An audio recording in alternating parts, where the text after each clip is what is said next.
If you were asked, what's the longest ongoing series on Shonen Jump, what would you say? Stupid question, it's One Piece. But what if you were asked, what's the second? Well, in case you didn't know, yeah, it's My Hero Academia. A lot has happened since the day its first chapter got released. When MHA first was out, Demon Slayer, JJK, Chainsaw Man weren't even a thing. It's been a long while since My Hero Academia started, and it's not done yet. And while Gege announced that in 2024 Jujutsu Kaisen will see its end, Horikoshi said, nothing. Yeah, nothing again. You see, MHA is part of the new wave of Shonen Jump manga. First of all, because of its protagonist, Deku, Izuku, Midoriya, call him however you want. I'd easily compare him to Tanjiro, Denji, Yuji, not so easily to Goku or Luffy. But I won't delve too much into it since I plan on making a video specifically about the evolution of MCs on Shonen Jump in the future. So, back to the topic. As I was saying, the manga was innovative when it came out, not only for its protagonist, but mainly because of the context. Trying to put together the most common comic books theme, superheroes, with a battle shonen system was a very cool and kind of unique idea. And Horikoshi had introduced tons of characters with different quirks to make this world feel full and alive, and I think that, at least in the beginning, he really succeeded. Entire classes in schools with superhero kids, teachers with superpowers, superheroes working as superheroes. Like, he really tried to answer the question, what would happen in a world in which the vast majority of people have a superpower? It would become a job. The ones gifted with the best and craziest abilities would be top heroes, recognized by society as idols, role models even. There are even superhero trading cards like, I don't know, they're top athletes in a world, because the dynamic is pretty similar. Kids watch them on TV and dream to be like them one day. Works like that for Bakugo and Midoriya, works like that for almost anybody else getting into UA. And obviously, since there are heroes, there are also villains. People with dangerous quirks, people rejected by society for any particular reason, people who hate on those who are just playing hero but don't really do it because of firm ideals they believe in. I could keep on going. So yeah, heroes and villains. And heroes are taught in schools to be heroes. There is an actual academia, that's the title of the series, where heroes learn how to improve the use of their quirks, how to save people and stuff. But it's also open to people who may not also have a quirk, or may have one but don't want to use it to fight, but just to build things instead. Saying engineers will always be engineers. Creating tools to help heroes control their abilities and be safer while fighting. And the coolest of all choices, a quirkless protagonist. Until he has one, and it's potentially one of the strongest of them all, if not the strongest. No, I'm joking, I love the concept anyways. Deku is originally born without a quirk, always wanted to be a hero, big fan of All Might, gifted one for all. Okay, we all know this. You might say shut the f up already. So let's move a bit. As we know, Deku takes a while to learn how to use this quirk, while many other kids around him are already at a very good level. Like Bakugo and Todoroki, who are in all likelihood part of this thumbnail since it's already like that at the precise moment I'm writing these words. But Deku is determined to learn. Even though his physique is not that of a natural born hero like All Might for example. But progressively he learns how to control it from small percentages all the way up to higher levels in order to become the rightful successor of All Might and being the only one for all user to awaken the previous user's powers combined, gathering all the strength he needs to fight against the strongest villain of them all. Shigaraki. Okay, so from now on, after this introduction, I'll be discussing the highs and the lows of the series, and while obviously not everything will be manga spoilers, I'm now giving you a warning. Go ahead at your own risk. If you don't want to be spoiled, stop here and maybe come back later when you're caught up with MHA. So let's start from the highs. Okay, so My Hero Academia is a very long series for modern canons, considering it's going to be 40 plus volumes at the end of the thing. So it's obvious that some of the content is going to be great, some is going to be mid, and some boring. It happens to all long stories, Dragon Ball included, even though Dragon Ball is perfect. Okay, I'll stop joking, I promise. The first tie I can think of is the tournament arc, which happens early on, when Midoriya has still no clue on how to manage One for All, and just ends up destroying his body every time he uses it. The arc is really cool in general, with all its fight, but the best part of it is obviously the fight between Midoriya and Todoroki. As I said, Deku can't control One for All, and on the other hand, Todoroki is still forcedly not using his dead side. but they motivate each other to move forward, and by the end of the fight, Todoroki is finally half cold and half hot. You see, later on we'll talk about Dabi maybe, but I already want to point out that the thing with My Hero Academia is that actually Shoto, as well as Bakugo, could have been fantastic protagonists. They have the charisma it takes, a cool storyline, a lot of character development, and distinctive features. In the fight against Midoriya, Todoroki's past emerges, his bad relationship with his father, Endeavor, and with his true self, which he consistently struggles to find.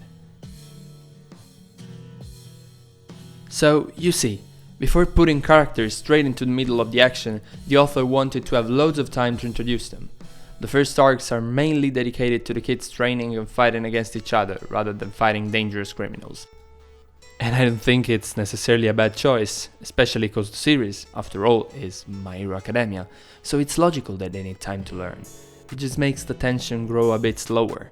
There's nothing actually on the line in the first volumes, but it works nonetheless. The occasional fights against villains in the first part of the story, like the one with Stain and Muscular, serve as an optimal way to remind the reader that there is actually something on the line. The kids are now playing hero, but the time for them to take serious risks will come. What I like the most about the first volumes is in fact the character building and interaction, and I'm not talking about the fanfictions written by an innumerable number of weirdos on the internet. I'm talking about what happens in the manga. Think about volume 13 for example. The fight between Bakugo and Deku after Kamino, a beautiful example of well-built development.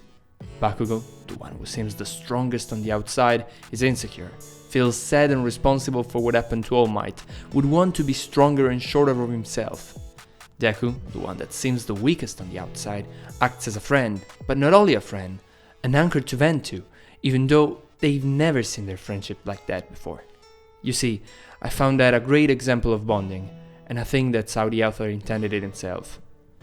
And the fight is so simple and clean. They're not really trying to hurt each other, but they're not playing soft either. I haven't mentioned anyone else yet, and I don't intend to develop every possible storyline in this video, but there are at least a couple of other characters worthy of a mention, like Uraraka, Ida, Kirishima, which are some of my favorites amongst the other UA students. What I want to say is that Horikoshi put great care in the process of creating and unveiling, chapter after chapter, a wide variety of backstories and moments of growth for the wide majority of the cast.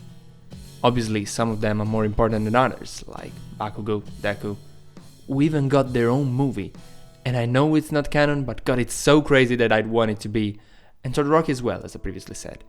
But with Horikoshi, almost anybody has at least a moment in the sun, and while it might seem annoying to someone, I think it's a positive, since it gives dignity to all of his creations.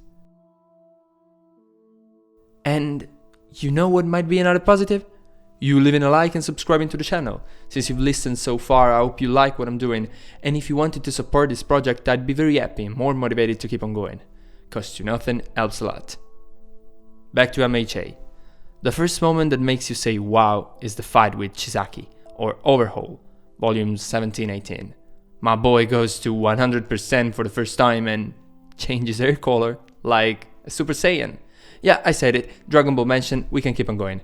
By the way, Horikoshi has always been very good at drawing, but in that fight he reaches an incredible peak. Look at those panels, the dynamic of the movements, Deku's fists and jumps.